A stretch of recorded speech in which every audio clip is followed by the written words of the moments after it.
a different type of video here. I wanted to talk about Kaspa and Jasmy. Obviously, Kaspa, Jasmy, two cryptos specifically that I talk about a ton on this channel.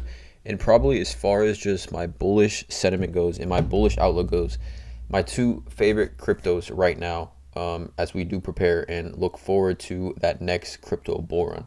I think if you are continuing to DCA, or if you do currently have a position here in Kaspa or Jasmy Coin, I think when that next bull run does come, whether it be from the Bitcoin halving, from the institutional investors, getting their Bitcoin ETFs and things like that, so many bullish catalysts for a projected bull run on the way still that don't even have to do specifically with Casper or Jasmy, still to come in the crypto market. I think these are two projects here that I'm heavily invested in, to be as transparent as possible, and two projects that I feel, I don't want to say the word confident in crypto, but I feel most bullish on of any crypto projects based on potential ROI, right? So I wanted to just go over Kaspa and Jasmy and honestly kind of talk about both and which one I prefer. I do like both. I want to reiterate that I do love both, and I am heavily invested into both, just to be as transparent as possible. But let's get into it. Kaspa or Jasmy. First, let's talk about Kaspa, and then at the end of the video, kind of talk about why, which one I like a little bit more. But you can see your Kaspa at 3 cents. Time of this video, I think, continues to be a great opportunity here to get a position in Kaspa. If we take a look at the last month, it is obviously very, very much so in the green. But I mean, if you're talking about being able to get a crypto that could potentially be a top 5 crypto in the world by market cap in 3-4 years from now, and you're talking about getting that crypto at 3 cents when it's under $1 billion market cap, it's only at 731 million. I think most crypto investors would jump at that opportunity here. You take a look at a few of these tweets here. Hold on to your hats. Shout out Cryptographer, by the way, on Twitter. You can see here, I mean, he sees this chart, right? The chart continues and continues to climb up. It's been a very, very good looking chart if you're, a chart reader or a chart enthusiast. The chart's been really positive, right, for Kaspa. And I do apologize. I've been mixing up Kaspa and Jasmy on each of their videos as well, so I do apologize from that. But if you're just a chart reader or technical analysis reader, you have to really like what's going on with the Kaspa chart. Taking a look at this here as well. Eyes on Kaspa, right? Rapid block rates, near instant settlement, instant confirmation, and the ability to auto scale to network conditions on DAG night. Yep, all proof of work, generalized Nakamoto consensus. Here's the tweet. This is the point. The groundbreaking ingenuity of CAS is that it removes the protocol limitations on the block rates and confirmation times, allowing them to be as fast as hardware permits. Right, we've talked about this numerous times now in regards to Kaspa, that when it comes down to the tech on Kaspa, it's bar none, right? The tech, what is going on as far as the finality and the transaction speed and everything that goes along with that, it's bar none. It's obvious, it speaks volumes, and you don't really need to do that much research to kind of understand what we're working with here as far as Kaspa itself and the team behind Kaspa, right? Jonathan Sampolitsky, Aviv Zohar, things like that. You can see here, I've never seen this before now. Google AI told me this about Kaspa. Read it, share it to the world. So I guess someone asked Google AI about Kaspa, and you can see here, in 2021, Kaspa conducted a stress test on their network, and that it showed they were able to handle over 1 million transactions per second. This is significantly more than Bitcoin's current throughput of 7 TPS, right? It's 1 million transactions per second. I guess Bitcoin current is 7. I honestly didn't know it was that drastic of a difference. The stress test also showed that Kaspa's network was secure and decentralized, and there were no malicious actors able to disrupt the network, and the distribution of power across the network was even. As a result of the stress test, Kaspa has been able to prove that they have solved the blockchain dilemma. They are now the most scalable and secure and decentralized cryptocurrencies in the world. I'm gonna go ahead and retweet this on my Twitter account, because this is absolutely insane what I'm reading here, right? I mean, this is obviously, you have to take it with a grain of salt, but this is Google AI responding to a question. So Google AI is obviously gathering information they've gathered online and giving you this answer. But I mean, if this is 100% true, just screenshot this and share it with anyone that's involved in crypto or interested in crypto or looking to get a position in a potential top 5 crypto in the world. Send them this. And then also, this as well, and this is an older tweet. I think I've shared this tweet before. This is from a few days ago, but this tweet as well really speaks volumes to me as far as the potential of Kaspa Kaspa is already doing this while maintaining the ethos of Bitcoin, fair launch, secure, and 1 block per second, near instant confirmation. Soon 10 BPS on testnet, will launch on mainnet, making it even faster. Aviv Sohar, right? He's been talked about by Bitcoin mocks. July 2nd, 2014, of Dr. Aviv Sohar, accelerating Bitcoin.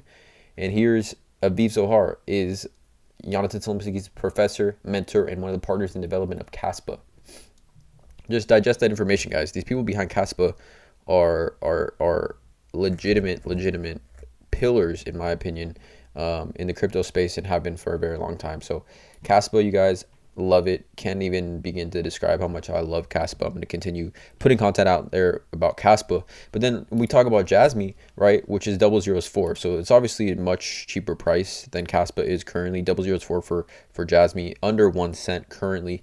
Over the last day, it's been pretty good, right? We have seen kind of over the last 7 days, it's starting to kind of climb back up again. It's been a little bit of a rougher month, in my opinion, for Jasmy Coin. It was down here trading at 003, back up to that 004 range.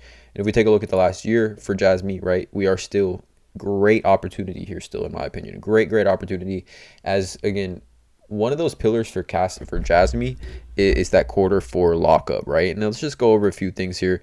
So we mentioned this in the previous video on Jasmy, that I guess on Binance there's no more innovation zone. We talked about how Binance is now going to restore full capabilities, or their full platform in Japan, which obviously creates a ton of bullish sentiment towards Jasmy, which has been labeled and billed as the Bitcoin of Japan for a long time now. But you can see here, we talked about this yesterday, it just has the monitoring and infrastructure tag, which I don't know specifically like if this is significantly good news, right, that it doesn't have the innovation zone, or monitoring is like something worse or not. But nonetheless, Binance restoring full capabilities in Japan, you got to think Jasmy is going to be a part of Binance plans moving forward, specifically in Japan. Here's the tweet: Jasmy is out of the innovation zone. The C tag will replace the innovation zone and be applied to tokens currently listed in the innovation zone, as well as future listings. So it doesn't have the C tag. In addition, Binance will introduce the monitoring tag, which will be applied to a ton of falling tokens that exhibit notably higher volatility and risks compared to other tokens. So I think it is one step higher, right? Just right here, you can see here's the tweet: Jasmy innovation zone. That's what happened back on May 13th. And now I guess Jasmy's out of that. So some good news there in that front. But regardless, Jasmy, or Binance establishing itself back in Japan, I think is bullish news for Jasmy. You can see here, yep, Jasmy folks, Japan is really gearing up. Hopefully it can speed up adoption. Prime Minister of Japan expressed his expectation that key players in the industry will gather to discuss the future of the industry and accelerate business cooperation between Japan and overseas.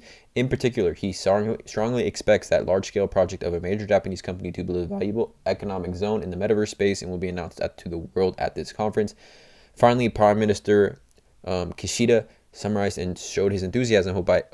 I hope that the Web3 industry will regain attention and vitality, and that various new projects will be born. Talking about Japan now being very generous in looking to adopt crypto as a whole, right? Binance moving back to Japan, or restoring their full platform in Japan. Japan Prime Minister talking about he wants to establish a legitimate crypto process in Japan. Can't be any more bullish than that. And then finally, I just want to mention the roadmap, right? What we are looking forward to here in that Q4, right? We're currently in Q3 of 2023. The Q4, the start data value exchange here, the PDO. This is what we're talking about with the potential Q4 lockup. It's got to be probably, if not the most bullish catalyst that we've been looking forward to as far as Jasmy goes. We need that Q4 lockup to happen, right? We've seen the percentages of whether it's 70, 35, 50. So many talk about Jasmy specifically. It's just one of those things where we kind of do actually need that lockup to happen. So who knows, one day in Q4 we could wake up and it could be 75% of the total supply locked up, which just based on simple math would send the price of Jasmy absolutely flying. And that's before the Bitcoin halving. That's before the crypto bull run.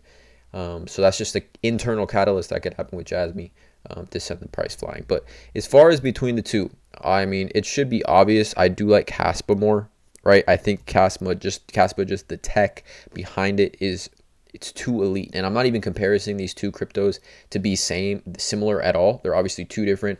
Jasmy's in the IoT space. Kaspa is completely different than Jasmy.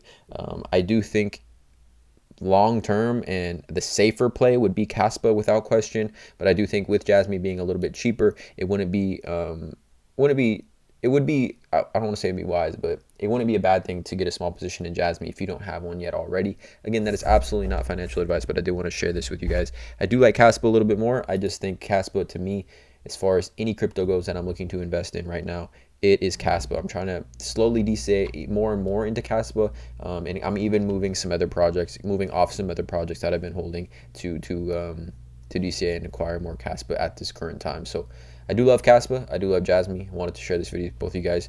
Give us a little bit of comparison, but between the two, I would say Kaspa is the safer and more legitimate play in my opinion here, but that doesn't take away my bullish sentiment towards Jasmy.